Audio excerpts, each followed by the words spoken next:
वंदे मातरम बेटा। हाँ ठीक है, कल का देख लिया था क्लास आप लोगों ने।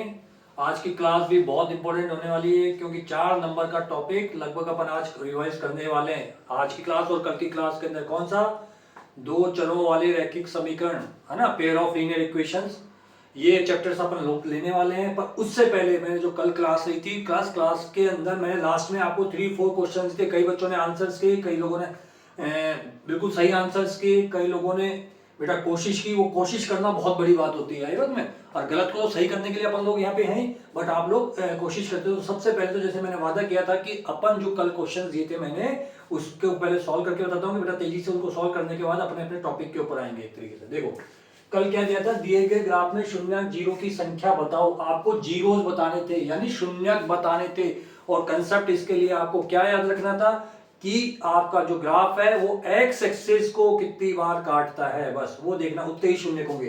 तो फर्स्ट ग्राफ में कितनी बार काट रहा है, एक बार यहाँ काट रहा है, एक बार यहाँ काट रहा है, एक बार यहाँ काट रहा है। तो फर्स्ट के अंदर कितने शून्य हो जाएंगे, 3 बार काट रहा है ना, 1 2 3। सेकंड वाले ग्राफ के अंदर एक बार भी नहीं काट रहा, ये वाली ये एक्सेस है और यहाँ पे एक बार भी नहीं काट रहा एक्स एक्सेस को, तो यानी सेकंड वाले के लिए शून्य कितने हो जाएंगे, 0 हो जाएंगे। और थर्ड वाले में कितनी बार काट रहा है, केवल एक बार काट रहा है एक्स एक्सेस को, यानी थर्ड वाले का आंसर क्या हो जाएगा आपके पास, 1 हो जाएगा। फिर सेकंड क्वेश्चन दिया था, द्विघात बहुपद 3x² - x - 4 के शून्य ज्ञात करो एवं शून्य को गुणाकों के संबंध भी ज्ञात करो। यानी आपको क्या दिया था बेटा, 3x² - x - 4। इसके क्या निकालने थे, पहले तो जीरोस निकालते, शून्य निकालने थे, इसके जीरोस निकालने थे। तो वही बीच वाली टर्म को तोड़ करके 3x² है ना, माइनस का 4x प्लस 3x, इस माइनस x को ऐसे तोड़ा, कैसे तोड़ते हैं ये 9th क्लास में अपन लोगों ने सीखा हुआ है ना। अब रिवीजन में इतना तुमको थोड़ा सा दिमाग लगाना पड़ेगा। तो -4x प्लस 3x यानी माइनस का x ही बन गया, और इनको मल्टीप्लाई करेंगे, -4 को 3 से गुणा किया तो क्या जाएगा, 4 3 12, यानी 12 आना चाहिए, और ये -4, वही जोड़ा बना दिया था अपन लोगों ने। अब कॉमन क्या आ रहा है इसमें, x कॉमन आ रहा है, तो इसमें तो क्या बचा, एक x कॉमन आने के बाद 3 बच गया, और ये x² में से 1 कॉमन आ गया तो x बच गया, ये माइनस का माइनस ऐसे की ऐसे, x कॉमन आ गया तो ये क्या बच गया, 4 बच गया, ये कोष्टक बंद। फिर ये प्लस का चिन्ह, कुछ भी कॉमन नहीं है तो कुछ भी कॉमन नहीं, तो एक तो कॉमन होता है, ये एक कॉमन, तो ये वही 3x का 3x और ये माइनस का 4। अब देखो ये भी 3x - 4 है, ये भी 3x - 4 है, तो ये 3x - 4 पूरा ब्रैकेट कॉमन ले लिया आपने, तो ये तो x बच गया और ये +1 बच गया। अब आपको क्या निकालना है, शून्य निकालने, तो 3x - 4 बराबर 0। 3x बराबर क्या हो जाएगा, ये -4 इधर का है तो 4, तो x का बराबर क्या आएगा, 4/3, यानी एक शून्य तो आपके पास ये आ गया, और एक x + 1 बराबर 0, तो x बराबर क्या हो जाएगा, ये उधर जाएगा तो -1, यानी दूसरा शून्य का आपके पास ही हो गया। तो दूसरे, ये तो पहले का क्वेश्चन आंसर, दूसरे का क्या जाएगा, जो शून्य का हो जाएगा 4/3 और -1 आएगा। ऐसे तीसरा क्वेश्चन था, क्या दिया था मैंने, द्विघात बहुपद यानी क्वाड्रेटिक पॉलिनोमियल ज्ञात करना जिसके शून्य दिए हुए, यानी आपको जीरोस दिए 5 और -3। तो थर्ड क्वेश्चन के लिए अपन ने क्या किया था, अपन ने सूत्र क्या बात करने की गई थी मैंने, x² - अल्फा प्लस बीटा गुना x प्लस अल्फा बीटा। ये सूत्र द्विघात बहुपद जब भी ज्ञात करना हो, जब आपको शून्य दिए हुए हो यानी जीरोस दिए हो, तो अल्फा और बीटा तो क्या जीरोस है ना, इसके शून्य के, तो x² की जगह x², माइनस की जगह माइनस, और अल्फा की जगह क्या दिया हुआ था, अल्फा की जगह 5 और बीटा की जगह -3। तो कुछ नहीं करना था, अल्फा की जगह 5 और बीटा की जगह -3, तो प्लस की जगह तो प्लस, और बीटा की जगह -3 लिखोगे तो प्लस माइनस माइनस ही रहेगा, और ये x, फिर ये अल्फा की जगह 5 और बीटा की जगह -3। ये कोष्टक में क्यों लिखा कि चिन्ह एक साथ आएगा, तुम तो माइनस कर देते इसको, और बच्चों ने गलतियां यही की हैं। ये अल्फा इंटू बीटा था, तो अल्फा और बीटा, तो अल्फा तो 5 लिख दिया और बीटा की जगह -3 लिख दिया, पर उन्होंने फिर 5 - 3 लिखने से जब ये कोष्टक नहीं लगाया तो उनको लगा कि 5 में से 3 घटाना है, और उन्होंने उत्तर 2 निकाल के यहाँ पे लिख दिया, इसलिए गड़बड़ हुई वहां पे। ये गुणा करना है, गुणा है ना, तो गुणा करना है। तो अब देखो ये x² -5 में से 3 गई 2, और ये बाहर ये x। अब देखो 5 को 3 से गुणा करा तो 15, और प्लस को माइनस से गुणा करा तो -, इसलिए ये उत्तर आएगा तीसरे का। और चौथे में क्या था, आपको द्विपद ज्ञात करना था जिसके शून्यकों का जोड़ और गुणनफल दिया हुआ है, तो यही सूत्र चौथे के लिए क्या था, यही सूत्र x² माइनस, और बेटा इसका जोड़ सीधा दिया हुआ है, जोड़ दिया हुआ वो कितना दिया हुआ था आपको, 3, तो यानी इसका पूरे का मान लिखना था, ये 3 और ये x और ये प्लस, और अल्फा बीटा कितना दिया हुआ था, ये -2, तो यानी गुणनफल क्या दिया था, -2, तो यहाँ पे ये -2 लिखोगे, तो यानी x² -3x और ये +-2, ये इसका आ जाएगा चौथे का उत्तर। इस टाइप से आपको ये उत्तर निकालने थे। जिन लोगों ने ट्राई किए थे, जिन लोगों ने सही निकाले, वो बहुत बधाई के पात्र हैं, और जिन्होंने ट्राई किए थे गलत भी आए, वो उनसे ज्यादा बधाई के पात्र, क्योंकि आप लोगों ने कम से कम कहना माना और कोशिश तो की, है ना। तो इसलिए बेटा कोशिश बहुत ज्यादा जरूरी है। बाकी ठीक है, गलत और सही होना, गलत को सही करने के लिए तो मैं यहाँ पे हूँ, है ना, बट आप लोगों को कोशिश करनी चाहिए थी, है ना। ये आपके आंसर मैच कर लेना, रजिस्टर में रेगुलर अपना वर्क करो, ठीक है। आज अब हम जो स्टार्ट करने जा रहे हैं कि बहुत बड़ा, जैसे कि मैंने ऊपर पहले से ही ये हेडिंग डाला हुआ है। कौन सा हेडिंग डाला हुआ है? दो चरों वाले रैखिक समीकरण। ये हेडिंग डाला हुआ, pair of linear equation in two variables, ठीक है। बहुत इंपॉर्टेंट 4 नंबर का पोर्शन बोर्ड के एग्जाम में इसमें से आता है। 4 नंबर के क्वेश्चंस इसमें से आते हैं। एक ऑब्जेक्टिव आना है, एक लघुत्तरात्मक आना है, ठीक है। इनको अपन देखते हैं। अब देखो, जैसे बेटा नाम से ही जाहिर हो रहा है, दो चर वाले रैखिक समीकरण, शब्द तो बड़े बड़े इसने काम में ले लिए, pair of linear equation in two variables. तो यहाँ पे एक तो इसने जो शब्द बोला, दो चर, टू वेरिएबल्स, तो यानी कि इस चैप्टर के अंदर अपन दो वेरिएबल्स की बात तो करेंगे, ठीक है। तो एक तो दो चर का, अब वो कैसे हो सकते हैं? वो वेरिएबल्स क्या हो सकते हैं? एक्स और वाई हो सकते हैं, एस और टी हो सकता है, ठीक है। या यूं मान लो डिब्बा और स्टार हो सकता है, कुछ भी, हाथी और घोड़ा हो सकता है। कहने का मतलब कुछ भी हो सकता है, चर है जिनके बारे में अपने को जानकारी नहीं है, जिनके बारे में अपने को वैल्यू निकालनी पड़ेगी, इसलिए उनको क्या बोलते हैं? वेरिएबल्स बोल देते हैं, चर बोल देते हैं। यानी आपको 2 वेरिएबल्स, तो आपको इस पूरे चैप्टर के अंदर आपको हमेशा 2 वेरिएबल वाली चीज तो मिलेगी। 2 वेरिएबल वाली, एक बोला बेटा, एक तो वर्ड बोला इसने रैखिक, और ये फिर क्या होता है? समीकरण। ये वर्ड्स का महत्व अपने को क्या है? इस वर्ड महत्व को समझते हुए अपने को क्या ध्यान रखना है? देखो, मैंने अगर यूं लिख दिया, रैखिक का मतलब क्या होता है, लीनियर का मतलब क्या होता है, यानी किसी भी चीज के अंदर, तो आपने जैसे लिख दिया 2x - 3y + 7, आई बात में बेटा। अभी जैसे ये केवल लिखा हुआ है 2x - 3y + 7 लिखा हुआ है, तो ये क्या कहलाएगा? केवल व्यंजक कहलाएगा। क्या कहलाएगा? व्यंजक, एक्सप्रेशन। क्या कहलाएगा? एक्सप्रेशन। कौन सा? एल्जेब्रिक एक्सप्रेशन कहलाएगा। ये क्या कहलाएगा? बीजीय व्यंजक कहलाएगा। जब भी किसी बीजीय व्यंजक को इक्वल टू सिंबल नजर आ जाए और इधर जीरो, यानी उसकी तुलना जीरो से कर दी, यानी इक्वल टू जीरो या इक्वल टू से तुलना कर दी जाए, या बराबर के चिन्ह से तुलना कर दी जाए, तो वो व्यंजक क्या बन जाता है? अब क्या बन जाएगा? ये समीकरण बन गया, ठीक है। तो कहने का मतलब यानी इक्वेशन बन गया, इक्वेशन। तो कहने का मतलब ये होता है कि कोई भी बीजीय व्यंजक समीकरण की जैसे व्यवहार कब करेगा कि उसके अंदर आपको बराबर का चिन्ह दिख जाए। अगर बराबर का चिन्ह नहीं है तो इसका मतलब वो अलग है कि इसको चाहे यूं भी लिख दो, कोई फर्क नहीं पड़ता है। ये इधर जीरो होना जरूरी नहीं। अगर मैं इसको यूं लिख दूंगा, ये बराबर -7, तो क्या कि सर ने जीरो बताया था, जीरो, अरे बेटा वो तो इधर आएगा तब जीरो हो जाएगा, कोई दिक्कत नहीं। परंतु कहने का मतलब ये इक्वल टू का सिंबल, ये बराबर का चिन्ह दिख गया ना, इसलिए इसको समीकरण कह रहे हैं। अगर ये यहाँ पे यो सिंपल सा अगर ये ऐसे ही लिखा हुआ होता तो ये क्या कहलाता है? केवल व्यंजक कहलाता, एक्सप्रेशन कहलाता। ये बात समझ आई सबके? तो यानी ये समीकरण की बात हो गई। तो इस वर्ड का मतलब समझ लिया, दो चर क्यों आ रहे हैं, इसका मतलब अपन ने समझ लिया, आई बात में। यानी pair of linear equation in two variables का मतलब आ गया, इक्वेशन का मतलब। अब बात आ जाती है लीनियर की, यानी रैखिक। रैखिक का मतलब, अब यहाँ पे चर कौन कौन से हैं? अब जैसे समझ लो कि ये कोई समीकरण दे रखी है, ये समीकरण दे रखी है, ये इक्वेशन दे रखी है, तो इसमें चर कौन कौन से? एक तो x है और एक y है। ये मैंने बोल दिया 5k - 8m = 3। तो इसमें वेरिएबल कौन सा है, चर कौन सा? एक तो ये और एक ये। अब देखो बेटा, तो दो हो गए, एक और दो, या एक और दो, दो समीकरण, दो चर हो गए इसमें। अब ये बताओ कि इसमें k की घात कितनी है, पावर कितनी है k की? कुछ भी नहीं, तो इसका मतलब एक। m की घात कितनी है, पावर कितनी है इसकी? एक, है ना। तो जब चरों की घात एक एक हो, जब चरों की घात एक एक हो, यानी वेरिएबल्स की पावर जब 1 हो ना, तो उसको क्या बोलते हैं? रेखीय। यानी जब चरों की घात एक हो तो क्या बोलेंगे उसको? रेखीय। जब चरों की घात एक हो, वेरिएबल्स की, है ना, वेरिएबल्स की पावर जो है, वेरिएबल्स पावर, ठीक है, एक और, तो उसको क्या बोलेंगे, लीनियर बोलेंगे। क्या बोलेंगे, लीनियर, लीनियर या रेखीय, रैखिक, रेखीय। तो अब देखो इसमें देखो एक और दो, दो चर भी राशियां दे रखी हैं, या इसमें भी देखो एक और दो, दो चर राशियां दे रखी हैं। इसमें घात कितनी है, एक एक, कुछ भी नहीं है, इसका मतलब एक एक घात है।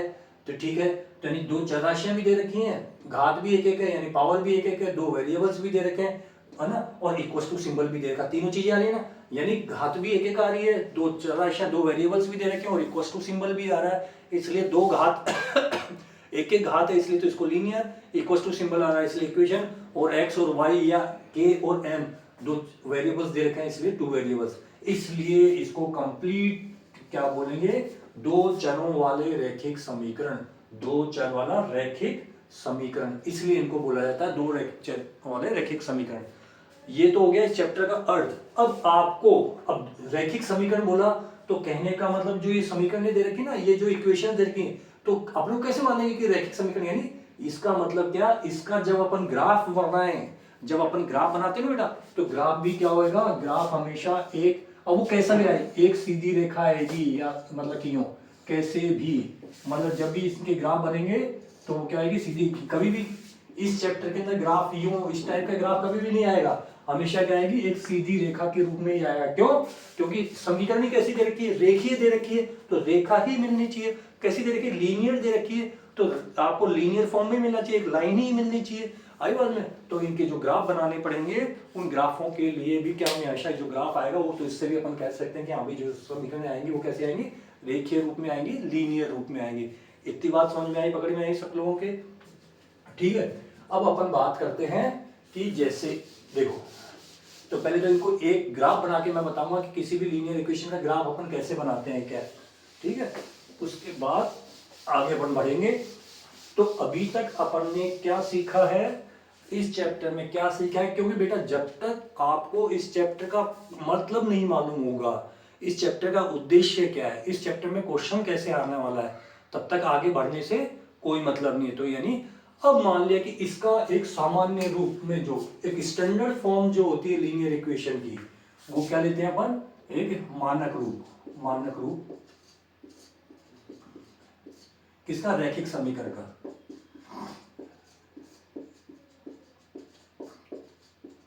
लीनियर इक्वेशन की जो स्टैंडर्ड फॉर्म होती है बेटा, जैसे मैं हिंदी में लिख रहा हूँ तो इंग्लिश मीडियम वाले जो मैं वर्ड्स बोलता हूँ उनको पकड़ लिया करो, क्योंकि बेटा हिंदी मीडियम वाले बच्चे ज्यादा हैं कि उनकी डिमांड हिंदी मीडियम वालों के कई बार जो मैसेज आते हैं कि बस हिंदी हिंदी हिंदी, इसलिए बेटा कि ज्यादा बच्चों को फायदा हो सके, मेरी मजबूरी है कि हिंदी बोलना या हिंदी में लिखना भी थोड़ा बहुत, तो परंतु आप लोग भी एडजस्ट करने की कोशिश करा करो, है ना। वैसे वर्ड्स जो है मैं बोल दिया करूंगा, है ना, वर्ड्स मैं इंग्लिश में बोल दिया करूंगा, या इंग्लिश हिंदी वाले हैं तो कई बार जो इंग्लिश में नहीं करते हैं वर्ड, तो थोड़ा सा बेटा अब उनको मेरी शब्दों को पकड़ने की कोशिश करा करो आप लोग, है ना। तो ये देखो मानक रूप में रैखिक समीकरण यानी standard form of the linear equation. अब स्टैंडर्ड फॉर्म की जब अपन बात करते हैं, स्टैंडर्ड का मतलब ये था कि यार एक मानक सेट कर दे मैं कि भाई ये चीज ऐसे, तो इससे अपन तुलना कर ले कि हाँ भाई ये चीज ऐसे ऐसे होंगी, भाई ये रूप, एक रूप से अपने को उसका अंदाजा हो जाए कि मतलब कि हाँ भाई ये इस टाइप की चीज निकल के जैसे। तो हमेशा स्टैंडर्ड फॉर्म क्या होती है, ax plus B Y plus C equal to 0। ये किसी भी, अब वो चाहे हिंदी मीडियम वाला हो या इंग्लिश मीडियम वाला हो, इसलिए बेटा आदत डालनी पड़ेगी हिंदी मीडियम वालों को भी इन अल्फाबेट सी तो है मैथ्स में, और है क्या, मैथ्स में इंग्लिश होती नहीं है, मैथ्स में तो केवल क्या है, इतना घबराने की जरूरत नहीं, परंतु ये जो एल्जेब्रिक टर्म्स है वो तो अपने को यूज करनी ही पड़ेंगी, है ना। तो ax plus B Y plus C equal to 0, ये क्या हो गया, स्टैंडर्ड फॉर्म होगी लीनियर इक्वेशन की। अब वापस इसको लीनियर इक्वेशन क्यों कह रहा हूं मैं, अब आपने कहा कि सर हाँ पता चल गया आपको, तो x और जो ये y है, ये x की पावर भी 1 है और y की पावर भी 1 है, तो मतलब कि सर ये 1 1 है, तो 1 जब पावर होती है, 1 जब घात होती है तो उसको अपन लीनियर कह देते हैं, ठीक है सर, रेखीय कह देते हैं। और x और y दो वेरिएबल्स भी हैं जिनके बारे में अपने को मान ही नहीं मालूम, तो सर इसको दो चर भी कह देंगे, और ये इक्वल टू दे रखा है सर, इसलिए इसको समीकरण भी कह देंगे, इसको इक्वेशन भी कह देंगे।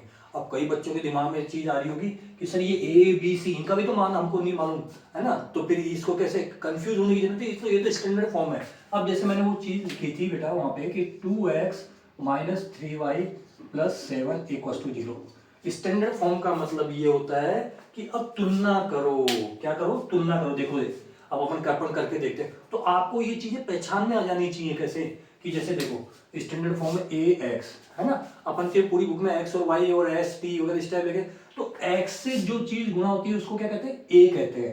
तो ए, तो यहां पर क्या लिखेंगे अपन, यहां ए बी व सी कोई भी वास्तविक संख्या है।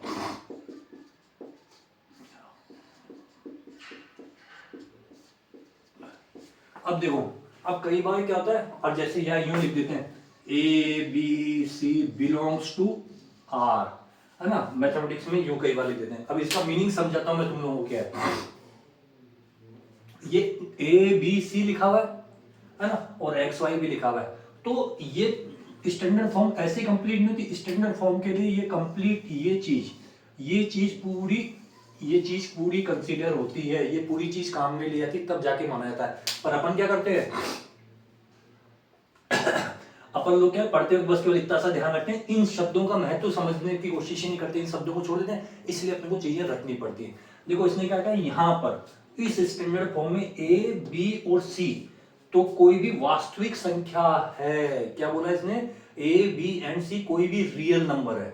अब आपके दिमाग में इस शब्द का कितना बड़ा महत्व समझना, वास्तविक संख्या यानी रियल नंबर। रियल नंबर क्या होते थे, वास्तविक संख्या क्या होती थी।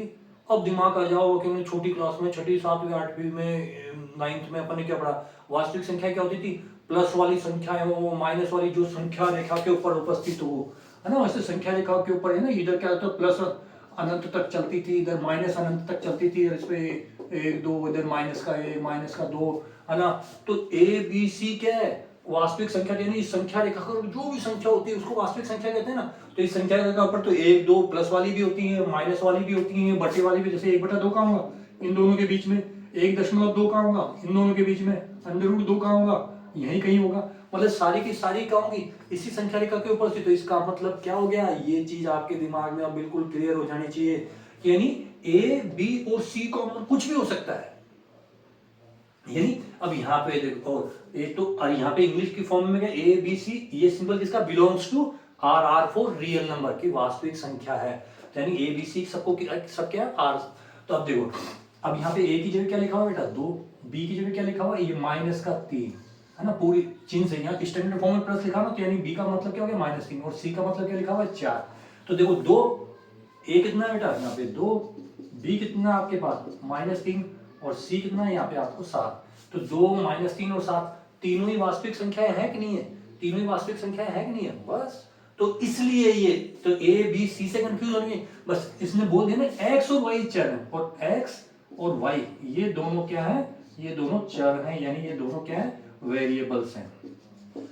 ये दोनों तो क्या है, वेरिएबल्स हैं, और ए बी सी क्या है इसके जो, तो इनको ए बी सी ये क्या बोलेंगे, ये गुणांक कहलाते हैं। एक्स से क्या गुणा हो रहा है, ए गुणा हो रहा है ना, तो इसको 2 को क्या बोलेंगे, ए क्या है, ए गुणांक है किसका, गुणांक है किसका, एक्स का, ए गुणांक एक्स का, बी गुणांक किसका है, बी गुणांक है वाई का, और सी क्या है, अचर राशि यानी कांस्टेंट है, यानी अचर है। तो यानी एक गुणांक मतलब कोफिशिएंट, तो ए किसका कोफिशिएंट है, एक्स का, मतलब एक्स से जो मल्टीप्लाई हो रहा है उसको क्या बोलते हैं, गुणांक बोलते हैं। तो एक्स से क्या मल्टीप्लाई हो रहा है, ए बोल रहा है, एक्स का कोफिशिएंट क्या है ए, वाई का कोफिशिएंट क्या है बी, है ना ये।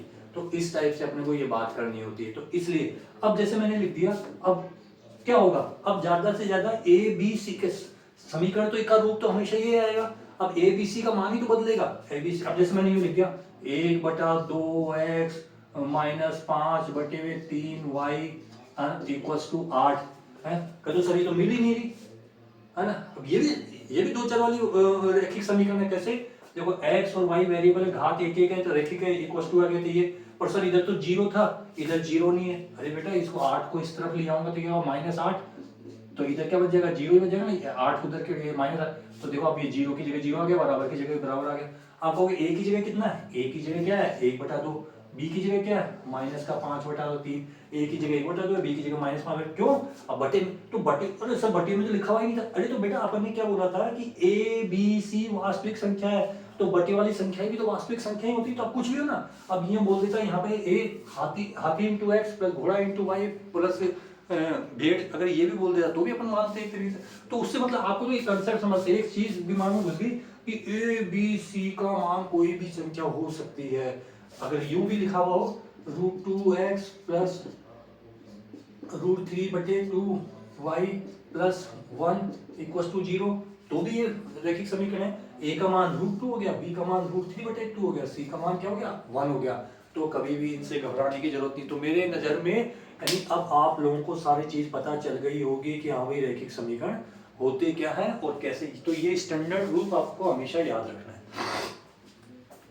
अब इस चैप्टर के अंदर बेटा इसको देने का उद्देश्य क्या था, क्यों दी ये समीकरण है ना, क्या काम करवाना चाहता है अपन लोगों से, ये चीज अपने को ध्यान में रखनी है। तो यहाँ पे ये क्या कह रहा है कि जैसे आपको लिख दिया 2x प्लस 3y है ना, और ये -4 इक्वल टू 0, ये एक समीकरण दे दी। तो यहाँ पे जो अज्ञात राशि होती ना, भाई मैथ्स का मतलब क्या है कि जो चीज आपको पता नहीं उसके बारे में जानकारी हासिल करना। तो यहाँ पे अज्ञात क्या, अननोन क्या, चर क्या है, x और y। तो ये क्या कराएगा इस पूरे चैप्टर में x और y के मान निकालने को आपको कहेगा। अब उसको मान निकालने को, उसके वैल्यूज निकालने के लिए आपको अलग अलग मेथड दे रखे, ग्राफिकल मेथड है या सब्स्टिट्यूशन मेथड है या एलिमिनेशन मेथड है ना, प्रतिस्थापन विधि है या आपके एलिमिनेशन मेथड अभी है ना। तो प्रतिस्थापन विधि, एलिमिनेशन मेथड का हिंदी मीनिंग नहीं आ रहा, मैं बताऊंगा बाद में। तो x है, ये y है, तो इनके मान ही तो निकालने एक तरीके से। तो अब आपको बात आती है, तीसरी बात जो आती है, अब यहाँ पे मान तो किसके निकालने, इस पूरे चैप्टर के अंदर पर x और y के निकालने, यानी दो राशियों के मान निकालना है, x का भी मान निकालना है और y का भी मान निकालना है, दो राशियों का मान निकालना है। तो मैथ्स की दुनिया में एक चीज याद रखो आप, अगर मैं यूं कहता हूं 2x प्लस 3y माइनस 4 बराबर 0, बेटा ये समीकरण दे रखी है और अब x और y के मान निकालो, तो आप निकाल ही नहीं सकते, आप निकाल ही नहीं सकते। क्यों, अगर दो चर हैं तो आपको दो ही समीकरण आपको मालूम होनी चाहिए। अगर एक चर, जैसे 9th क्लास में एक चर वाले रैखिक समीकरण पढ़ा था ना, अगर मैं यूं लिख दूं 2x माइनस 4 बराबर 0, तो यहाँ पे चर राशि कितनी है, चर राशि कितनी है, एक ही है। तो एक ही समीकरण वो तो आप फटाक से कैसे निकालते थे, 2x बराबर 4, तो x बराबर 4/2, 2 एकम 2, 2 दूनी 4, तो x बराबर क्या आ जाता था, 2 का मान आ जाता था, x का मान आ गया 2। तब तो अपने आसानी से निकाल दिया क्योंकि एक चर वाला था तो एक ही समीकरण की जरूरत थी। अब ये दो चर वाला है तो दो समीकरण की जरूरत पड़ेगी अपने को, आई बात में। और तीन चर वाली अगर कोई समीकरण हो ना जो आपके कोर्स में नहीं है तो मैं बात भी नहीं करूंगा उसकी, क्योंकि अभी अपने पास टाइम नहीं है उतना। और तीन चर वाली समीकरण तो आपको तीन चर वाली समीकरण होती है, तीन चर की मान निकालने के लिए हमको तीन समीकरणों की जरूरत पड़ेगी, आई बात। पर वो हायर क्लासेस की बात है, आपको यहाँ पे कोर्स में क्या दे रखा है, केवल दो चर वाले रैखिक समीकरण दे रखे हैं। तो इसका मतलब ये, तो केवल एक इक्वेशन लिखने से आप x और y का मान इसमें नहीं निकाल सकते, आपको दूसरी इक्वेशन जरूर लिखनी पड़ेगी, चाहे वो यूं है x minus Y plus 7 equal to 0। तो एक समीकरण तो ये हो गई और दूसरी समीकरण ये हो गई। अब जाकर के हाँ, इन दोनों के माध्यम से, इन दोनों के थ्रू, इन दोनों को सॉल्व करके, हल करके आपस में अपन इन x और y के मान निकाल सकते। तभी तो इसने क्या बोला था, दो चर वाले लीनियर समीकरण है ना, रैखिक युग्म, pair of linear equation, pair यानी जोड़ा। तो हमेशा क्या मिलेगा इस चैप्टर में, कोई भी क्वेश्चन आएगा ना, वो कोई भी क्वेश्चन आएगा, चाहे से सीधा सीधा ऐसे इक्वेशन बने हुए क्वेश्चन हो, और या आपकी जो वर्ड प्रॉब्लम्स हो ना वो लैंग्वेज वाले क्वेश्चंस हो, उसमें भी लैंग्वेज इस टाइप होगी कि आपको दो समीकरणें बनानी पड़ेंगी तभी जाके काम बनेगा, नहीं तो पहले तो। इसलिए आपको ये ध्यान रखो तो हमेशा इसमें दो चर वाली समीकरणें आपको मिलेंगी और दो ही समीकरण मिलेंगे, तभी आप x और y के मान निकाल सकते हो, अदरवाइज x और y के मान निकालना संभव है ही नहीं। तो एक चीज और क्या क्लियर हो गई कि आपको इसमें जो भी मिलेंगे दो समीकरणें मिलेंगी। अब दो समीकरणें मिलेंगे, दो समीकरणों का स्टैंडर्ड फॉर्म भी, तो आप कौन किस रूप में मिलेंगी दो समीकरणें, a1x plus b1y plus c1 equal to 0, इसको समीकरण 1 कहते हैं। और a2x plus b2y plus c2 equal to 0, ये दूसरी समीकरण होगी, है ना बेटा। अब मैंने यहाँ पे क्या लिखा था, मानक रूप, रैखिक समीकरण का मानक रूप क्या होता है, दो चरों वाले का ये होता है। अब आपको इस पूरे चैप्टर में दो मिलेंगी, तो मैंने थोड़ा सा ही अंतर करने के लिए, भाई ax by तो आप कंफ्यूज थे, ax by ये पहली वाली ये दूसरी, तो मैंने पहली वाली के लिए 1 1 1 काम में ले लिया और दूसरी वाली के लिए 2 2 2 काम में ले लिया। कहने का मतलब ऐसे यही देखो, तो इसके अकॉर्डिंग अब मेरे को तुलना करके बताओ। जैसे समझ लो कि ये समीकरण 1 है और ये समीकरण ये 1 है और ये 2 है, ये समीकरण 1, ये समीकरण 2। अब तुलना करो तो a1 कितना है, जो पहली वाली समीकरण से x से जो गुणा, पहली वाली 1 है तो 1 यानी पहले नंबर वाले। तो A1 कितना बेटा, लिखते जाओ मेरे साथ साथ, नहीं हाँ साथ साथ नहीं अब, और B1 कितना है, ये 3, और C1 कितना है -4। अब ये दूसरी समीकरण A2x + B2y + C2 यानी ये वाली, अब इसकी तुलना करके बताओ मेरे को, A2 B2 C2 लिख के बताओ, फटाफट लिख के बताओ कमेंट बॉक्स में। A2 B2 कितना है बताओ फटाफट, और ये C2 कितना है। A2 B2 C2 लिख के बताओ आप फटाफट, 5 तक गिनूंगा मैं। इसको देख करके इस हिसाब से A2 B2 C2 के मान लिखो मेरे को। 1 2 3 4, अब मैं लिखने जा रहा हूँ 5 बस। अब A2 का मतलब x से जो गुना हो रहा है, तो दूसरी समीकरण में x से क्या गुना हो रहा है, कुछ भी गुना नहीं हो रहा, तो इसका मतलब क्या होता है, हमेशा 1 होता है। तो A2 तो क्या हो गया, 1 आ गया। B2 क्या, y से जो गुना हो रहा है, तो y से दूसरी चीज में, दूसरे समीकरण में क्या गुना हो रहा है, -1 गुना हो रहा है, विच चिन्ह बोल देंगे। यहाँ पे तो +3 था तो प्लस बोलने की जरूरत नहीं होती, परंतु माइनस को तो बोलना पड़ेगा। तो यानी B2 कितना हो गया, -1 हो गया। और C2 कितना है आपके पास, C2 कितना है +7, तो यहाँ पे +7 हो गया। अब आप अपने आंसर चेक कर लो कि किसने रजिस्टर में क्या क्या निकाला था, ठीक है बेटा। तो यानी कि 2 चरों वाले रैखिक समीकरण आपको इनो इस टाइप से मिलने वाले हैं। इतनी बात समझ में आई। अब इनको हल करने की जब भी बात होगी, हल करने की बात होगी, उससे पहले हल करने वाली बात मैं बाद में करूंगा बेटा, पहले आपको इनके सारे कंसेप्ट समझा देता हूं मैं एक तरीके से, फिर उसके बाद में अपन इनकी बात करेंगे।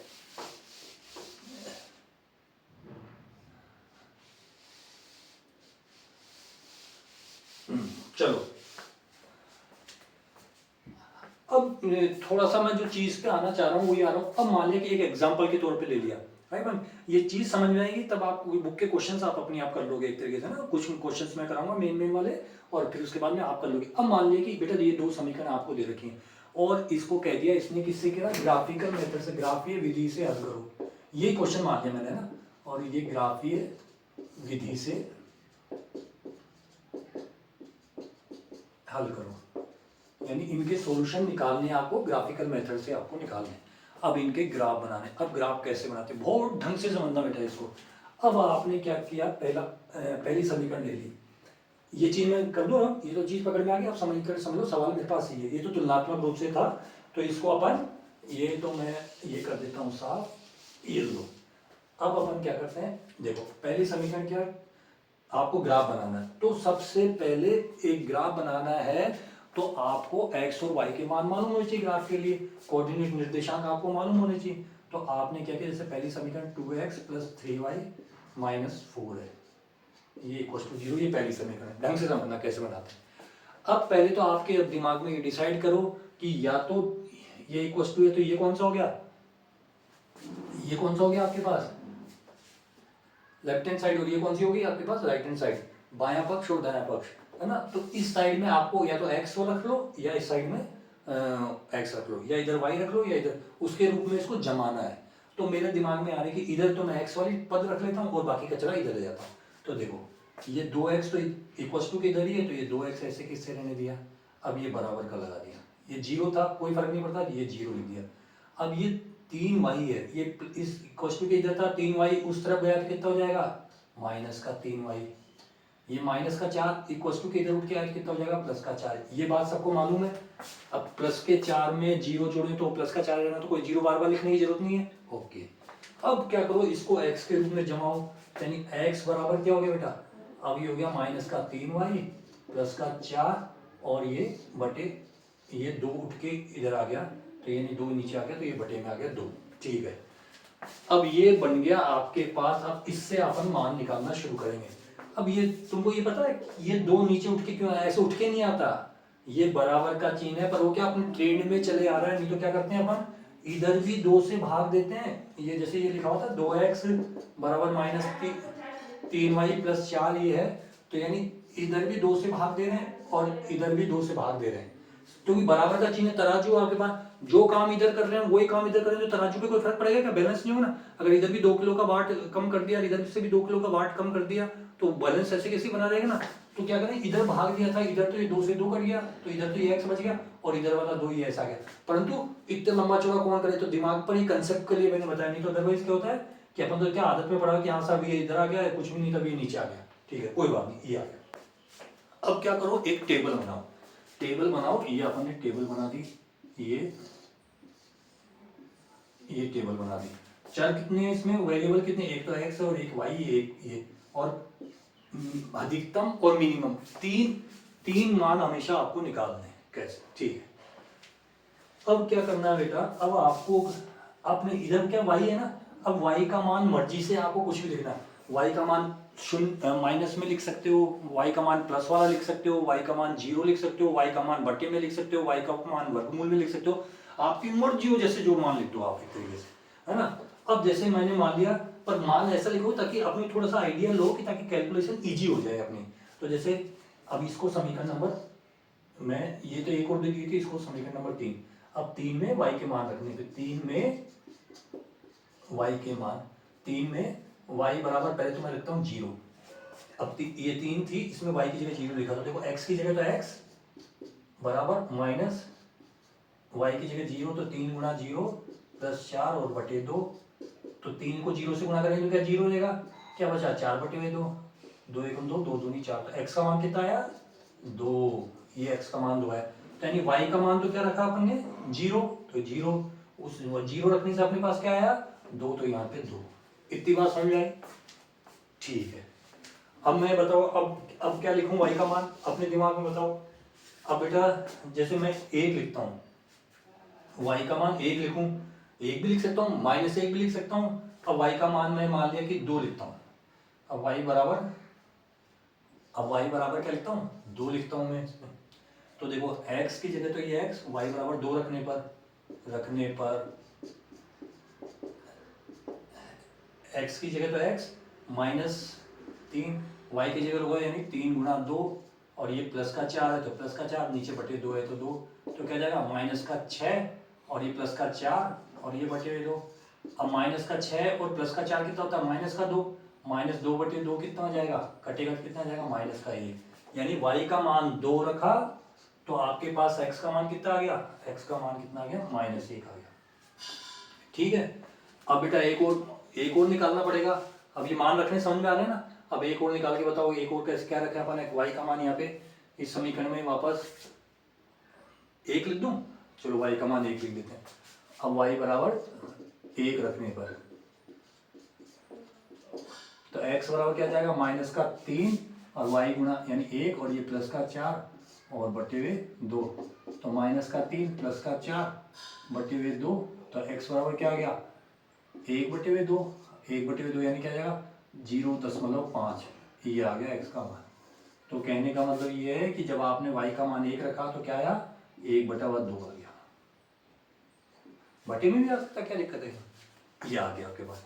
अब आपको क्या करना है, अब इसके लिए हमेशा निर्देशांक क्या रखते हैं, क्रमितीय गुण के रूप में रखते हैं, तो यानी क्या क्या हो गया इसके, एक तो 2,0, x पहले लिखेंगे y बाद में, तो यानी ये x हो गया ये y हो गया। दूसरा क्या हो गया -1,2, तीसरा क्या हो गया 1/2,1, ये 3 निर्देशांक आ गए आपके पास, ठीक है। अब इसका बनाते हैं अपन ग्राफ बनाते हैं अपन, चलो ये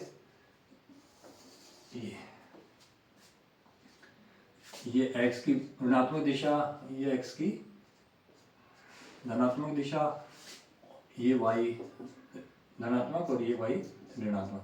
अब देखो फिर इकाई दूरी पे क्या होता है, समझ लो कि यहाँ पे ये 1 है, ये 2 है, ये 3 है, ये 4 है, ये 5 है, इधर -1 -2 -3 -4 है ना, ये -5 इधर, फिर ये 1 ये 2 ये 3 ये 4 ये 5 ये 6, ऐसे -1 -2 -3 -4 -5 -6 ऐसे, ये लो।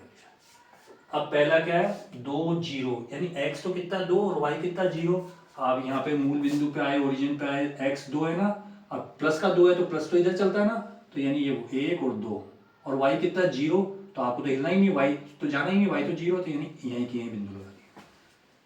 फिर क्या है दूसरे वाले में x का तो मान -1 है और y का मान 2 है।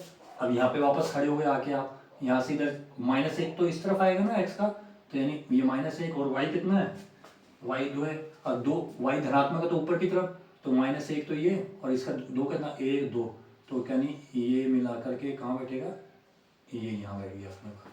फिर कितना x का मान 1/2 है, y का मान 1 है। अब देखो यहाँ पे खड़े हो, अब ये तो पूरा कितना है, ये तो 1 है, ये 2 था, ये 3 था, ये 4 था, ये 5, तो 1/2 क्या होगा, 0 और 1 के बीच में कहीं होगा यहाँ, और y कितना 1, और y 1 ही है, तो यानी ये यहाँ पे। तो अब देखो बेटा इसमें से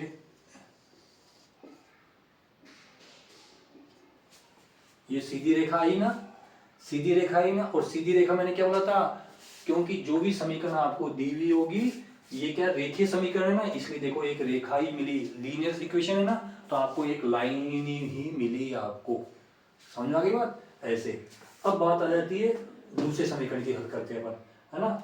अब मैं इसको यहाँ पे इसी ग्राफ को तो रहने देता हूँ, मेरे को जरूरत पड़ेगी तो मैं इसको यहाँ वाले इसको रख कर रहा हूँ एक तरीके से।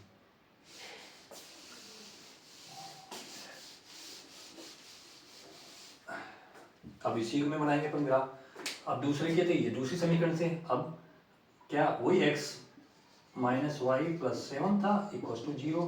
अब तो x बराबर क्या हो गया आपके पास, ये y उधर गया तो यूँ प्लस का y हो गया, और 7 उधर गया तो क्या हो जाएगा माइनस का 7। इतनी बात समझ में आई। इसको समीकरण नंबर अपन 4 कर देते हैं, ठीक है। अब अपन को क्या करना है बेटा, अब कुछ नहीं, वही टेबल बनानी है, और कितने मान, 3 मान अपने को निकालने, ये x लिख दिया, ये y लिख दिया आपने, ठीक है। अब y का मान लिखो, y का मान क्या लिख दूं मैं, ऐसा मान लिखो ताकि छोटी छोटी चीज बन जाए। जैसे y बराबर 3 लिखा, y बराबर अगर मैं 3 लिखता हूँ तो यहाँ पे 3 लिखते क्या जाएगा, x बराबर क्या जाएगा 3 माइनस 4, सॉरी 3 माइनस 7, तो क्या आ जाएगा आपके पास, 3 में से माइनस के 7 यानी माइनस के 4 बचे, यानी y बराबर 3 लिखता हूँ तो ये कितना आ जाएगा, माइनस का 4 आ जाएगा, ठीक है बेटा। अब मैं y का मान, तो x का मान कितना है माइनस का 4। अब y का मान अपन लिख देते हैं 4 लिख देते हैं, तो y का मान 4 लिखूंगा मैं तो क्या जाएगा, x बराबर कितना जाएगा, y की जगह तो 4 लिखा और ये माइनस 7, तो कितना बच गया आपके माइनस 3, तो x का मान कितना आया -3, यानी y बराबर 4 लिखा तो x का मान कितना आ रहा -3। फिर y का मान अपन एक और क्या लिख दें, 6 लिख देते हैं, या 5 लिख देते हैं, y बराबर 5, आपकी मर्जी से कुछ भी लिखो, सबके अलग अलग लिख सकते हो, कोई लिखेंगे रेखा वैसी ही आएगी। तो y बराबर 5 लिखा तो x बराबर ये 5 माइनस 7 तो कितना आ जाएगा -2, तो x का मान कितना आया -2, ये तो यानी y बराबर 5 लिखोगे, ये क्या आ गया -2 आ गया। इस टाइप से निर्देशांक निकाल दिए। अब इसके निर्देशांक कौन कौन से हो गए, क्या क्या हो गए, -4, 3, दूसरा क्या गया -3, 4, तीसरा क्या गया -2, 5, ये 3 आ गए। अब अपन इसका ग्राफ बनाते हैं, इसी ग्राफ में बनाते हैं, ग्राफी हल बोला ना तो ग्राफी हल करके निकालते हैं। अब क्या बोला बेटा, पहला -4 और 3, यानी x तो कितना -4 और y कितना है +3, यहाँ पे आए -4 यानी इस तरफ आएंगे, तो यहाँ पे खड़े हैं अपन 1 2 3 4, यहाँ खड़े हैं अपन, और y कितना दे रखा 3, +3 दे रखा है। अब यहाँ खड़े थे तो ऊपर की तरफ चलो 1 2 3, अब देखो ये कहाँ मिल रहे हैं, ये 3 आकर के ये यहाँ मिल रहा है, ठीक है। थोड़ा सा मैंने इधर बना दिया, ये यहाँ मिल रहा है, ठीक है। फिर -3 4, x कितना -3, 1 2 3, और y कितना 4 यानी ये, तब देखो ये कहाँ मिल रहा है, यानी ये बना दिया। फिर x का कितना -2 और y कितना 5, अब ये x तो -2 है और y कितना है 5, 5 क्या है, ये x तो -2, 1 2 और 5 ये, तो क्या हो गया आपके पास,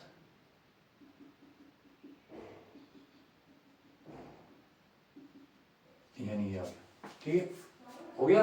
अब इन तीनों बिंदुओं को मिला देते हैं अपन, मिला दिया, ये लो, ये लो, तो देखो इसका भी कैसा ग्राफ आया, एक लाइन ही आई ना, सीधी लाइन ही आई बेटा अपने पास, और ऑटोमेटिकली ये आपका ग्राफ बन गया। ग्राफीय सॉल्यूशन कैसे, तो ये दोनों बिंदु कहाँ काट रहे हैं, ये यहाँ काट रहे हैं, यानी इस जगह ये काट रहे हैं आपको, ये दोनों रेखा एक दूसरे को कहाँ काट रही है, इस जगह काट रही है ना, कट कर रही ना, कट करने को कहते हैं प्रतिच्छेद, कहते हैं इंटरसेक्ट कर रही है। कहाँ कट कर रही है, इंटरसेक्शन कहाँ हो रहा है इनका, इस पॉइंट पे कर रहा है।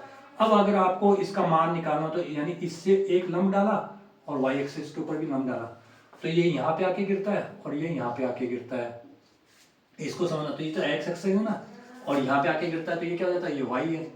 तो अब x का मान ये कितना था, 1 2 3 और 4 के बीच में नहीं, ये लगभग क्या आ रहा है 3.5 आ रहा माइनस का, है ना। और इसमें क्या आ रहा है, 1 2 3 और ये 4 के बीच में, तो यानी यहाँ पे भी प्लस का 3.5 के आसपास, मतलब यूँ इस टाइप से आपको, यानी ये जहाँ कट कर रहे हैं वो बिंदु एक्स और वाई पे कहाँ आके गिर रहा है इसका लंब, और इसका लंब कहाँ आके गिर रहा है, या इसकी सीध कहाँ मिल रही है आपको, वही एक्स और वाई के मान होंगे। आप चेक करके जो देख लें, ये अपने मन से उठाया। तो मेरे को लगता है कि बेटा इस तरीके से अब आपको ग्राफ बनाना आ गया होगा, है ना। इस टाइप से आपको ग्राफिकल मेथड, तो एक तो क्या है कि दिमाग में कि ग्राफिकली विधि से अगर आपको कोई चीज दो समीकरण दे रखे तो अब सवाल क्या बनते हैं, सवाल क्या बनता है, या तो सीधी सीधी समीकरण दे देगा, या एक वर्ड प्रॉब्लम के रूप में दे देगा आपको, है ना, जिसको मतलब शब्दों के रूप में दे देगा, उन शब्दों के रूप में देगा, उससे आपको पहले समीकरण बनाने पड़ेंगे और उसके बाद अपने को ये चीज देखनी पड़ती है कैसी है। तो ग्राफिकल बात समझ में आ गई।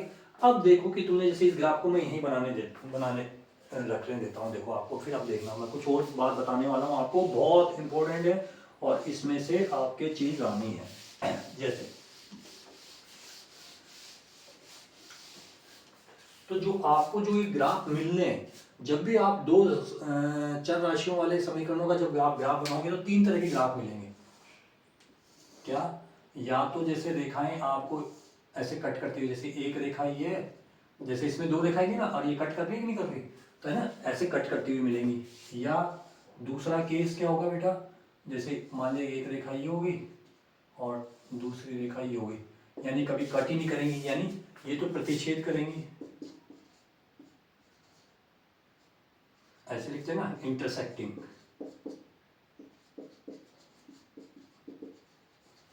ये क्या होंगी, समांतर, समांतर है ना, अंतर समान चलता जाएगा, ये जैसे रेल की पटरी होती है, बिल्कुल अपने बिल्कुल अंतर हमेशा में समान होता है ना, कभी नहीं मिलेंगे जाके, समांतर, जिसको क्या बोलते हैं, पैरेलल, पैरेलल। और एक तीसरा रूप कौन सा हो सकता है इसका, कि जैसे ये कोई रेखा है, ये तो एक्सेस है अपनी, है ना, अब कंफ्यूज को बार बार मैं नहीं बनाऊंगा ना, ये एक्स डे, ये वाई डे। अब जैसे एक रेखा ये है और दूसरी रेखा इसी के ऊपर ही हो, मतलब इसी के ऊपर ही आ जाएगा, नहीं मतलब एक के ऊपर एक के ऊपर एक आ जाए, इस टाइप को, है ना, इसको बोलते हैं कॉन्साइंडेड, हिंदी में प्रतिच्छेद हो गया, समांतर हो गया, और ठीक है, वो मैं हिंदी का शब्द आएगा बता दूंगा, इसको कॉन्साइंडेंट अपन बोल देते हैं, ठीक है।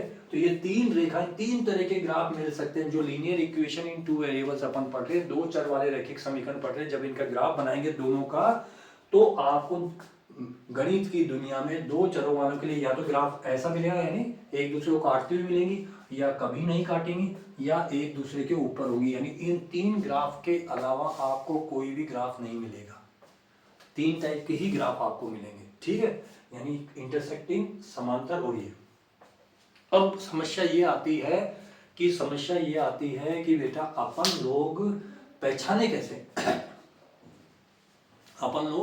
कैसे कि भाई ये इंटरसेक्टिंग है या पैरेलल है या कॉन्साइडेंट है, कि मतलब कि ये प्रतिच्छेदी है या एक दूसरे को कट करेंगी, ये सब चीजें अपने को समीकरण देखते ही कैसे मालूम चल जाए, इस चीज के बारे में अपन को बात करनी है। अब इस चीज के बारे में बात करने के लिए बेटा अपन क्या करते हैं, मैं यहाँ पे कुछ लिखता हूँ, ठीक है, उसको बहुत ढंग से समझना।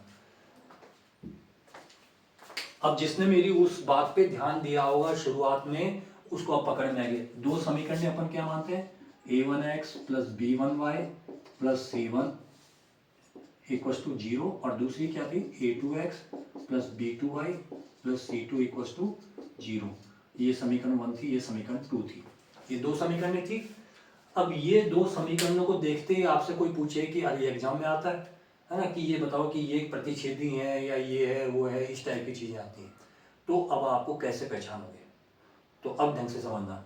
सबसे पहले तो क्या करो, जैसे भी इधर उधर दे रखा हो ना, उनको सबको स्टैंडर्ड फॉर्म में यानी मानक रूप में लेके आ जाओ, बराबर जीरो के रूप में लिखाओ। जैसे कहने का मतलब ये यूं लिखा होगा 2x minus 3y equals to -7 है, तो ये इस रूप में है क्या, नहीं, क्योंकि जीरो एक तरफ जीरो होना चाहिए, तो क्या करोगे, -7 को इस तरफ लिया है, तो यानी क्या हो गया, ये +7 हो गया इक्वस टू 0। अब ये मानक रूप में आ गया, यानी कहने का मतलब यूं अंशण दे रखे तो पहले इसको मानक रूप में लिया, ठीक, दोनों समीकरणों, और ऐसे जमा लो, x के नीचे x, ये y के नीचे y। अब इनके गुणांकों की तुलना करते हैं, दोनों समीकरण लिखे ना, अब गुणांकों की तुलना, गुणांकों की तुलना करते हैं अपन, तुलना करना है, करनी है। कैसे? अब देखो x के गुणांक क्या बोले थे a1 और दोनों समय दूसरे वाले के लिए a2। यदि पहला केस, यदि a1 बटे a2 और b1 बटे b2 बराबर नहीं हो, ये बराबर को मैंने काट दिया, तो इसका मतलब कि यदि x के गुणांकों का अनुपात y के गुणांकों के अनुपात के बराबर नहीं हो तो रेखाएं कैसी होंगी? प्रतिच्छेदी, यानी एक दूसरे को काटेंगी। ग्राफ कैसा आएगा? हमेशा कहीं ना कहीं कटता हुआ आएगा, इस टाइप का ग्राफ आएगा। समझ आ गई? रेखाएं प्रतिच्छेदी होंगी और इनका ग्राफ कैसा आएगा? ये ऐसा आएगा और इनका हल निकलेगा, सॉल्यूशन निकलेगा। हल, एक हल संभव, यूं मैं लिख देता हूं, यूनिक सॉल्यूशन यानी एक हल, यानी एक्स ऐसा एक ही बिंदु होगा, क्योंकि एक ही तो बिंदु है, एक ही बिंदु पे काटेंगे। यूं नहीं कि जैसे कभी भी ऐसे नहीं कटेगा कि जैसे ये भी सीधी रेखा है और ये भी सीधे साहब, अब ये यूं आके यूं आ गई, ये नहीं, ये तो फिर तीसरी रेखा हो गई। एक तरह से नहीं, एक ही बिंदु पे कटेंगे, फिर वो तो ऐसे ही निकल जाएगी, वो सीधी, वो कभी भी यूं नहीं मुड़ेगी एक तरह। ये चीज ध्यान रखना। तो ध्यान से समझना, यदि a1 बटे a2 बराबर b1 बटे b2 नहीं हो तो रेखाएं एक दूसरे को काटेंगे और क्या होगा? इनका एक ही हल संभव है, यानी एक ही हल, प्रतिच्छेदी, इंटरसेक्टिंग होगी। इंग्लिश मीडियम वालों के लिए इंटरसेक्टिंग होगी और यूनिक सॉल्यूशन होगा, यूनिक सॉल्यूशन होगा। जैसे एग्जांपल के तौर पे मैं आपको बताता हूं कि अब इसको अपन यूं साफ करते हैं। जैसे एग्जांपल के तौर पे मैंने बता दूं, आपको यूं लिख दिया 2x minus 3y plus 1 equal to 0 और एक 5x plus 2y minus 2 equal to 0, ये दिया हुआ है। अब देखो चेक करो, a1 बटे a2 क्या है यहाँ पे? फटाफट लिख के बताओ मेरे को। a1 कितना है? फटाफट देखो a1 कितना है, आंसर दो मेरे को। और a2 कितना है? 5, यानी a1 बटे a2 लिखा होता है, नहीं a1 तो कितना है 2, a2 कितना है 5। b1 कितना है? फटाफट लिखो -3। और b2 कितना है? ये 2। ये बराबर है क्या 2/5 -3/2 बराबर है क्या? नहीं। तो यानी अगर मैं ये समीकरण लिख दूं और मैं पूछूं कि बेटा इसका ग्राफ कैसा आएगा, तो आपने बस ऐसे तुलना करते ही आपने क्या किया? सर ये तो रेखाएं एक दूसरे को जरूर काटेंगे और इसका एक ही हल होगा, और ये रेखाएं प्रतिच्छेदी। मैंने कितने उत्तर दे दिए आपने? जैसे ही आप लोगों ने ये चीज किया, जिसको ये चीज पकड़ में आ गई, तो जैसे उसको ये चीज पकड़ में आ गई तो उसने देखते ही आंसर बस ये फटाक से मन में ये कैलकुलेशन करी। a1 यानी 2 है, a2 कितना 5 है यानी 2/5, b1 कितना -3 है, b2 कितना है +2 है, ये -3/2 पर ये तो 2/5 -3 2/2 तो बराबर होते ही नहीं। और जैसे ही आपने इस निर्णय पे पहुंचे तो आप क्या करोगे? सर हाँ हमको आ गया, ये हमेशा एक दूसरे को काटेगी और सर इसका एक ही हल होगा, इसके अलावा दुनिया में कोई दूसरा हल होगा ही नहीं, एक ही बिंदु पे काटेंगी और ये रेखाएं प्रतिच्छेदी होंगी। यानी 3 उत्तर आपने, 3 चीजों का आपने आंसर दे दिया। अब ये बात समझ आ गई बेटा? अब सेकंड केस क्या हो सकता है? यदि a1 बटे a2 बराबर b1 बटे b2 पर c1 बटे c2 बराबर नहीं आ रहा हो, c1 बटे c2 बराबर नहीं आ रहा हो, तो रेखाएं क्या होंगी? समांतर होंगी, समांतर यानी पैरेलल। और मतलब कैसा शेप आएगा इसका रेखाओं का? यो कहीं ना कहीं ऐसा आएगा। और क्या होगा? कोई हल नहीं, इनका कुछ भी हल नहीं, निकल ही नहीं सकता कोई। जब मिलेंगी नहीं तो निकलेगा कैसे? कोई हल नहीं। क्या लिख रहा हूं मैं? कोई हल नहीं, ठीक है, यानी नो सॉल्यूशन। क्या लिखेंगे इसके लिए? No solution. यानी जैसे एक एग्जांपल इसका भी लेते हैं अपन। इसका एग्जांपल अपन ने क्या लिया? जैसे मान लिया मैंने लिख दिया 2x प्लस 4y प्लस 3 बराबर 0 और 4x प्लस 8y और -3 = 0।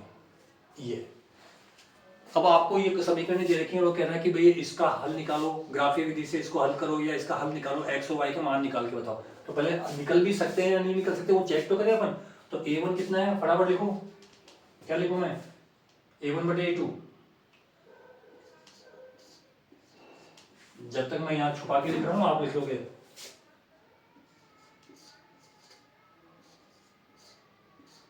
लिख लिया सबने? ठीक है बेटा, कोई बात नहीं। अब A1 कितना बेटा 2, A2 कितना 4, B1 कितना 4, B2 कितना 8, C1 कितना 3 और C2 कितना -3। अब देखो 2/4, 2 एकम 2, 2 दूनी 4, यानी 1/2 आ गया। ये 4 एकम 4, 4 दूनी 8, यानी ये भी 1/2 है। ये दोनों बराबर आ रहे हैं ना। और ये C1 C2 क्या, 3 एकम 3, 3 एकम 3 यानी 1/1। ये क्या रहा है 1/1। तो ये दोनों यानी A1 और 2 और B1 B2 ये दोनों तो बराबर आ रहे हैं, पर ये बराबर नहीं आ रहा ना, बस ये भी बराबर आ रहे हैं ना। तो ये कैसे तुलना करते हैं? आपने कह दिया कि सब रेखाएं तो ये समांतर होंगी, इनका कोई हल नहीं। वही ये कभी मिलेंगी क्या? जब मिलेंगी नहीं तो कोई हल ही नहीं निकलेगा इनका, है ना। कभी मिलेंगी नहीं तो हल ही नहीं निकलेगा। तो अपन क्या कहेंगे A1/A2 बराबर B1/B2 हो और C1 C2 बराबर नहीं हो तो समांतर होंगी यानी पैरेलल होंगी, इनका कोई हल होगा यानी कोई सोल्यूशन नहीं होगा। बात समझ आ गई है? ठीक है बेटा। और तीसरा केस देखो, यदि A1/A2 बराबर B1/B2 और बराबर C1/C2 तो रेखाएं क्या होंगी? अब वो हिंदी में सर्वांग सम बोल दो या, है ना, हिंदी का मतलब कॉन्सेंडेंट होगी एक तरीके से, है ना, मतलब एक के ऊपर एक होंगी, तो हर बिंदु पे टच करेगा। अब देखिए नहीं इस टाइप से, जब हर बिंदु, जब यहाँ पे एक ही बिंदु पे टच कर रहा था तो एक सोल्यूशन था, अब यहाँ पे हर बिंदु पे ही टच कर रहा, हर बिंदु पे दोनों रेखाएं एक दूसरे को टच करेंगे तो रेखा तो कितनी भी लंबी होना, बिंदु तो कितने छोटे छोटे छोटे ले सकते हैं अपन बेटा, तो बहुत सारे होंगे ना, अनंत बिंदु होंगे ना, तो क्या बोलेंगे अनंत हल होंगे। और इसके कैसे होंगे? एक के ऊपर एक रेखा होगी और हल कितने होंगे इसके? अनंत हल यानी इनफाइनाइट मैनी सोल्यूशन। क्या बोलेंगे? Infinite many solution. ये आपको यार जिसने ये चार ढंग से समझ लिया इसके नंबर कहीं नहीं गए इस चैप्टर के अंदर, और उसके कंसेप्ट एकदम बेटा ऐसे खुल जाएंगे। तो ये आपको ये पूरी जो चीज है बेटा इसको पॉज करके बहुत ढंग से ईमानदारी से आज आपको निपटाना है। और मैं आपको वही 3-4 क्वेश्चंस दे रहा हूँ, ये आप लोग पॉज करके वीडियो बंद करोगे, फिर उसके बाद में बिल्कुल जितना आपने इस वीडियो को देखने के बाद जो कुछ आपने सीखा है उस सीखे के अकॉर्डिंग यूज करते हुए आपको उसके आंसर्स अपने रजिस्टर में लिखने और मेरे को आंसर करने हैं। कई लोगों के बेटा, जैसे मैं कई लोगों को देख, क्योंकि बहुत बिजी शेड्यूल रहता है ना, कई लोगों के आंसर तो ऐसा जल्दबाजी मत करा करो कि आंसर में कि सर सही है क्या, मैं देख लूंगा, मैं अपने आप ही बता दिया करूंगा बेटा ये सही है, या जिनके भी मैं, है ना, नहीं तो नहीं आंसर करूँगा तो अगले दिन तो मैं तुमको सॉल्व करवाऊंगा। पर मेन उद्देश्य ये है कि आपका करना, और मेरे को इतना तो विश्वास है कि आप लोग अगर सर ने कह दिया तो निश्चित रूप से, बस यूँ नहीं कि अब कल कर लेंगे, नहीं, अभी निपटा वीडियो तो सीधी सी बात, अब सर ने क्वेश्चन दिया अपन उसको अपन करते हैं। तो एक तो आपको क्या बताना बेटा, ये -3x + 7y - 2, इसमें क्या बताना, A B C के मान बताने, A B C के मान बताओ एक तरीके से, ठीक है। और दूसरा क्या बताना आपको, 4x + y - 2 = 0 का ग्राफ बनाना है, एक ही लाइन का बनाना है, ग्राफ बनाना है फटाफट ताकि बनाना है, ठीक है। तीसरा आपको क्या बताना है, मैंने लिख दिया 2x - 4y + 7 = 0 और 3x + y - 2 = 0। ये दो समीकरणें दे रखी हैं, इन समीकरणों से आपको ये बताना है कि इनका कैसा रूप है, ये प्रतिच्छेदी हैं, ये समांतर है या कॉन्सेंट्रेंट है, यानी समझ आ गई। तो इसका आपको ये बताना, केवल बेटा ये 3 क्वेश्चंस आपको मैं ये दे रहा हूँ, ये 3 क्वेश्चंस करने हैं, बिल्कुल बेटा ईमानदारी से मन से पढ़ो बेटा, देखना बहुत मजा आएगा। और जो कल मेरे पेपर में लिंक डाला था, पेपर आपने निकाले हुआ, अब आप उसको बिल्कुल 3.25 घंटे जो आपने निकाल करके उसको सॉल्व करने को बिल्कुल लगातार बैठना है। ये कंडीशन ये लगातार बैठना बेटा, नहीं आएगा अपन करेंगे उसको, परंतु आपकी ईमानदारी आपके हाथ में, बिल्कुल जैसे जितना आपको आता है उतना उसको करने की कोशिश करना, ठीक है। चलो फिर अपन वापस कल मिलते हैं, परंतु अब इन क्वेश्चंस को सॉल्व करो फटाफट एक तरीके से, मेरे को आंसर करो। Thank you.